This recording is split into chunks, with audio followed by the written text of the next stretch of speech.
شلوا هذا ايوه هذا طلعوا فرسيس اطلع باين حاجه دايما في الدوتي باو انتو حاجه دايما في الدنبات حاجه دايما في الدوتي ونداتا አንዳንድ ጊዜ ወንድ ይኖር اي واحد ما يجي يفرجوا تمام دكلوا اي واحد ما يفرج يسين بالبلك يا رجال دلي انكاستو اين انجتو اما جران كبو ابدي بك اني حجي اسيوا غوريت اني نمتي سملان يو ابدي كتر انا وجي تراتي فيديو تانرت ديغدا نجر امبن الموجالتو دي بيشوف لي كان امبون لي ሰይድ እንግዲህ ዛሬ ሀጂን በጉልበት እስር ቤት አስገብቷል። አንዳንድ ጊዜ ስደት ላይ ንጹህ ወንድም ይስጣችሁ እንደ ሰይድ አይነት። አሰላሙ አለይኩም ወራህመቱላሂ ወበረካቱ። እንደው ሌላ እምነት ተከታይ ሰላም እንዲናችሁ ወዳችሁ ማከብራችሁ ስለምታበረታቱኝ ጀዛከላ። ብዙ ሰው የምትሳደቡ ሰዎች ሰይድ እንደዚህ ነው እንደዚህ ነው ቪዲዮውን ምን እንዳደረገ ሳታውቁ የሰውን ወንጀል ባትሰበስቡ ጥሩ ነው። ካወቃችሁ እሰየው፣ ካላወቃችሁ ደግሞ ዝምታን ብትመርጡ ጥሩ ነው። ያላረጋገጣችሁትን ነገር ያን ሰውዬ ብቻ ስለምትጠሉት ያልሰራውን ያልሆነውን ሆነ ከምትሉ ቢቀርባችሁ ብዬ አስባለሁ። ሰይድ እንግዲህ ዛሬ ያደረገው ትላንት ያደረገው ነገር ምንድነው? ሀጂን እስር ቤት የከተተበት ምክንያት ጥሩ መንገር ነው ብዬ ነው የማስበውና ሰይድ ባለፈው ሀጂን ዋሱን አስወጥቷል።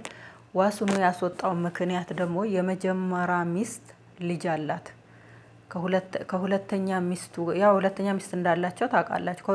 የሁለተኛዋ ሚስት ሂድና የመጀመሪያ ሚስትህ ላይ ልጇን አምጣ፣ ማልቀስ አለባት፣ መንገብገብ አለባት ብላ ሀጂን እንግዲህ ያው እንዴት እንደምታረገው ያው አልነግራችሁም፣ እንዴት እንደምታሰቃያቸውና ታውቃላችሁና ከሷ ትዕዛዝ ውልክፍ ስለማይሉ ሂደው ከመጀመሪያ ሚስት ጡት የሚጠባ ልጅ ነጥቀው አመጣው ለሁለተኛ ሚስት ሰጡ። ያልወለደ አንጀት እኮ ብዙ የሚያዝን ብዙ የሚራራ አለ። በስደት ላይ ደግሞ ታውቃላችሁ፣ እኔ ልጄ በስደት ላይ ባላሳድግም ምን ያህል ዋጋ እንደሚከፈል ምን ያህል እንዴት ከሰው በታች እንዴት እንደምትሆኑ ስቃዩ ያየ ሰው ነው የሚገባውና እንደዚህ ሆና በስደት እንደ እሳት እየተቃጠለች ልጇን እያሳደገች ምንም ማታውቀው ጋጦጥ ሁለተኛ ሚስት መታ ሂድና ልጅህን አምጣ ብላ ስትል ይሄ ከፍት በግ ደግሞ ሂዶ ከእናት ልጅን ንጥቅ አድርጎ ለዛች ስጥት። ያቺ ደግሞ ልጅቷ የት ትግዱር የት ትግባ የት ትኑር አታውቅም እናት ተብየዋ። ከዛ ሰይድ ምንም በማያውቀው ጓደኛው ብቻ ስለታሰረ ሂዶ ዋሱን አስወጥቶት ወደ ኢትዮጵያ ሄደ። የሚያም ነገር ማለት ነው። ከዛ ሀጂ ቢጠየቁ እኔ ልጅቷን የት እንዳረገች አላውቅም። ለምን ሰውየው ፉዞውና ደንዝዟል አያውቁም። እንግዲህ ታውቃለህ ያው ያያችሁ ከሆነ ማለት ነው። አሁን ሰይድ እንግዲህ ምንድነው አንተ ልጇ ወደ እናት ሳትመለስ ያስፈታሃቸው ያንተ ምስጥር እነሱ ስለሚያውቁ እንዳያወጡብክ ብለክ ነው ያንን ያደረከው ብሎ ሲባል እኔ በፍጹም ከደሙ ነፃ ነኝ፣ ምን እንደማረግ አሳያቸዋለሁ አለ ባለፈው። እዛ ሀጂን ጠየቃቸው ትላንት። አላቅም እኔ ልጅቷ ሜት እንዳለች አላቅም፣ ሜት እንዳደረሰችም አላቅም። በቃ ሰውየው ቀዝቅዟል በቆሙ። አላህ ይድረስለት ወላሂ።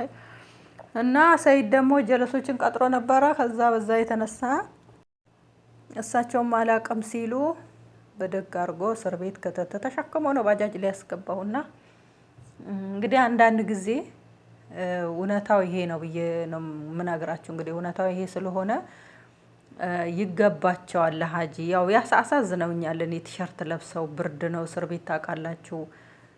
እንደዛ ሆነው እስር ቤት ሲገቡ ያኔ በቃ ምንድነው ሚስትየው በጣም አጃጅላቸዋለች። በጣም በዚህን አይነት ሴት ልጅ በወንድ ልጅ ስትጫወት እኔ ምን ያህል ክፉ ቢሆን ራሱ እንደ ፍጥረቱ አላህ እንዳደረገው ያድርግ። ቢጎዳኝም ምን ቢለኝም ያው አላህ የእጁን ይስጠው ብዬ ትቼው ሊሄድ ሞክራለሁ እንጂ እንደዚህ እስከሚጀዝብ ድረስ ይሄን ያህል ተንኮለኛ አይመስሉም እንደምታዋቋቸው። እና እንደዚያ ሰውየውን በድን አድርጋዋለች። ያው ሰይድም ደግሞ ተጨምሮ ያው እስር ቤት ገብቷል። እናት ተብየዋ እንግዲህ ለልጇ ይኸው ታለቅሳለች። ልጅም አሁንም አላቅም ብሏል። አሁን እንግዲህ ሰይድ ምንድነው ያለው? እቺ ሚስትየዋን እጣራታለሁ ምንድነው ሲሳደብ ሰይድ ነው ምንም የማትታወቅ አውቃ ነው የተመጣችው ምናምን ሲል ንግግሩ በጣም ተቃጥሏልና ሀጂም ደግሞ በጣም ነው የተናገሩት። እንዴ ሚስቴን ትደበድባለህ? ምን አገባክ? በእኔና በእሷ እንደፈለገች ታደርገኝ፣ ሚስቴ ናት። በቃ ሰውየውን ተቆጣጥረዋለች እንደ ቴሌቪዥን ሪሞት ማለት ነውና አያገባህም፣ ስለ ሚስቴ አያገባህም። እኔ አንተን እኮ መክሰስ እችላለሁ ቪዲዮን አሳይቼ ምናምን ሲለው እኔ ታዲያ ሚካኤል ልትቀባኝ ነው እንደ የመጣችው አሲድ እዛ ነው የመጣችው አለና ልጅቷንም ደግሞ አስገባታለሁ እሷ እንደውም እንድትሳፈር ነው የማደርገው ብሏል ሰይድ። ያው ሀጂ ላይ እንኳን ይሄን ያህል አይጨክንም። እኔ ያም ሆነ ይሄም እናት ልጇን ባገኘች በዚህ መሀል የምትሰቃየው እናት ናትና ደስ የሚለው ሰይድ ደግሞ ሚስትየውን መጥቶ ጠየቀ። ሀጂ ላይ ምንም ነገር ባደርግ አትቀየሚም ወይ? ምንም ቢሆኑ አትቀየሚም ወይ ሲላት እኔ አይሙት እንጂ ምንም አድርገው አገር ከገባ ሲላ አገርም ቢገባም የትም ቢሄድ ምንም ቢሆን በስ በህይወት ይኖር የሆነ ነገር አሰርታችሁበት የእናንተ ተገዥ ማድረግ የለባችሁም። እዚህ ላይ በጣም ደስ መጨረሻ የምትባል ነገር አለች። አትፍረድ ይፈረድብሃል ይቅመሱ ብላለች። እንግዲህ ሁለተኛ ሚስትን